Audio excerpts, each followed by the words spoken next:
자, 2025년 12월 12일입니다.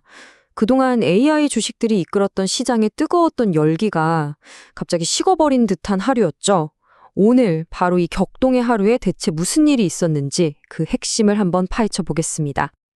네, 바로 이 숫자, 기술주 중심의 나스닥 지수가 이렇게나 큰 타격을 입었습니다.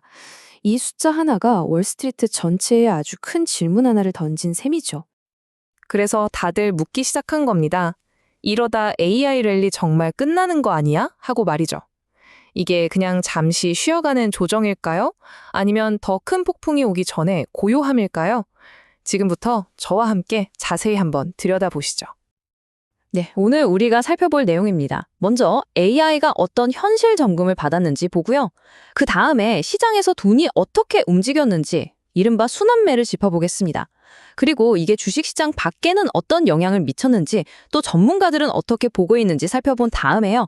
마지막으로 앞으로 우리가 어떤 전략을 세울 수 있을지 두 가지 길을 제시해 보겠습니다. 자, 첫 번째 이야기, AI의 현실 점검입니다. 도대체 무슨 일이 있었던 걸까요? 한마디로 인공지능에 대한 시장의 기대치가 갑자기 확 바뀐 겁니다. 그러면서 기술주들이 줄줄이 매도세에 시달리기 시작했죠.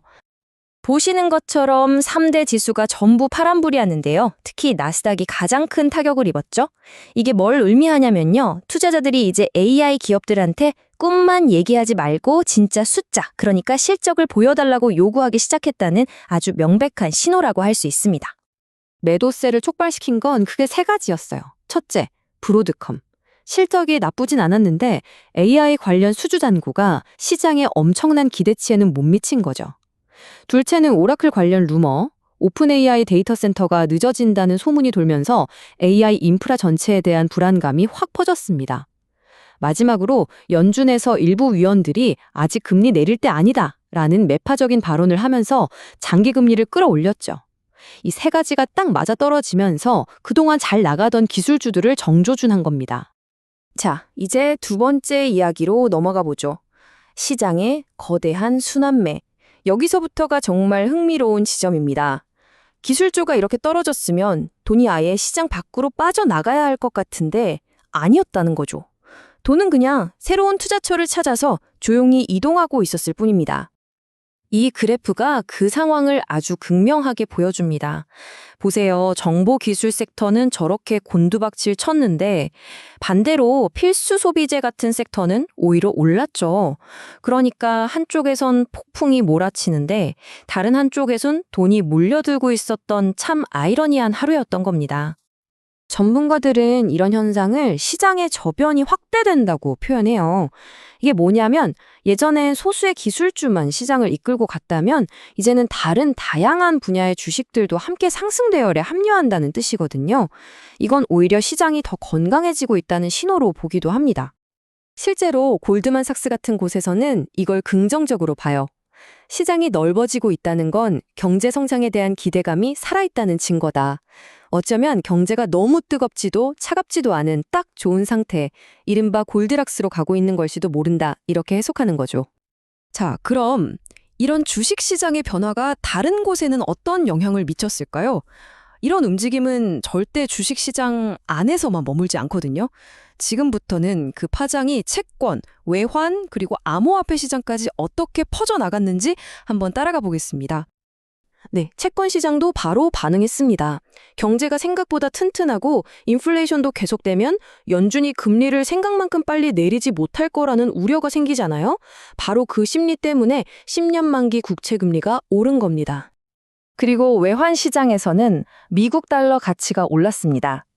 방금 말씀드린 것처럼 미국 채권 금리가 오르기도 했고 또 다른 나라, 특히 영국 경제가 안 좋다는 소식과 맞물리면서 상대적으로 미국 경제가 튼튼해 보였기 때문이죠. 암호화폐 시장도 예외는 아니었습니다. 보통 기술주랑 비슷하게 움직이는 경향이 있잖아요. 시장 전반에 위험 자산을 피하려는 분위기가 퍼지면서 비트코인과 이더리움 모두 하락세를 피하지 못했습니다. 자, 그럼 이제 시야를 좀 더 넓혀볼까요? 이런 시장의 움직임 뒤에는 더 큰 세상의 흐름이 있습니다. 글로벌 동향은 어떻고, 전문가들은 지금 이 상황을 어떻게 분석하고 있는지 그 큰 그림을 한번 보겠습니다. 지금 우리가 주목해야 할 글로벌 이슈는 크게 세 가지입니다. 첫째는 중국이 반도체에 어마어마한 돈을 쏟아붓기로 하면서 더 치열해진 미중 기술 전쟁. 둘째는 우크라이나 평화 협상 가능성 같은 긍정적인 소식과 베네수엘라의 석유 문제 같은 부정적인 소식이 뒤섞인 지정학적 불안정성. 그리고 마지막으로는 정치적 압력으로부터 연준의 독립성을 지키려는 움직임이 있다는 겁니다. 전문가들 의견도 흥미롭습니다. JP모건은 AI가 좋긴 한데 결국 고용시장이 나빠지면 연준이 금리를 더 빨리 내릴 수밖에 없을 거다 이렇게 보고 있고요. 웰스파고는 좀 다른 시각인데 지금 당장 AI 소프트웨어 기업의 열광을 게 아니라 2026년을 내다본다면 그 AI 인프라를 실제로 까는 산업재 기업들을 봐야 한다고 조언하고 있습니다. 그런데 말이죠. 정말 의외의 숫자가 하나 있습니다. 기술주가 저렇게 떨어졌는데 시장의 공포지수라고 불리는 VIX 지수는 오히려 살짝 떨어져서 16.1을 기록했다는 거예요. 이게 뭘까요? 네, 핵심은 이겁니다. 월스트리트가 지금 패닉 상태는 아니라는 거죠. 자, 그럼 이 모든 걸 종합해 볼 때 우리는 이제 뭘 해야 할까요?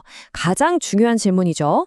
지금부터는 오늘 시장에서 주목받았던 종목들은 뭐였는지, 그리고 앞으로 우리가 취해 볼 수 있는 두 가지 투자 전략 시나리오를 구체적으로 살펴보겠습니다. 오늘 스포트라이트를 받은 종목들입니다. 브로드컴은 AI 기대치에 못 미치면서 크게 하락했고요. 반면에 룰루레몬은 CEO 교체 소식과 긍정적인 전망에 힘입어 급등했습니다. 그리고 가장 눈에 띄는 건 틸레이인데 트럼프 행정부에서 마리화나 규제를 완화할 수 있다는 소식 하나만으로 무려 31%나 폭등했어요.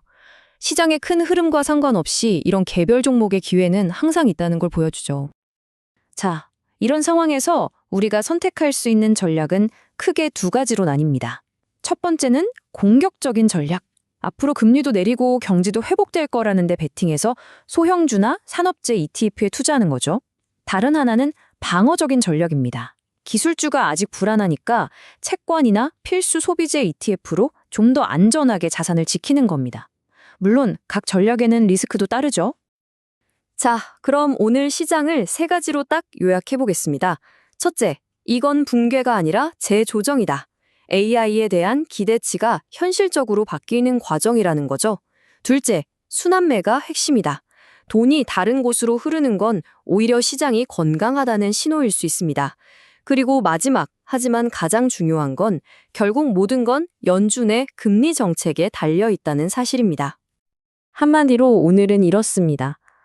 그동안 팀을 이끌던 스타 플레이어, 즉 기술주가 잠시 주춤했지만 다른 선수들이 그 빈자리를 잘 메워주면서 팀의 기초 체력이 더 튼튼해진 거죠. 어쩌면 이게 앞으로 더 좋은 시즌을 만들기 위한 과정일지도 모릅니다. 그래서 이 모든 상황이 우리에게 마지막 질문 하나를 던집니다. 오늘의 이 하락은 AI 버블이 터지기 직전에 불길한 전주곡일까요? 아니면 시장이 더 건강하고 단단하게 나아가기 위한 꼭 필요했던 조정의 시작일까요? 여러분은 어떻게 생각하십니까?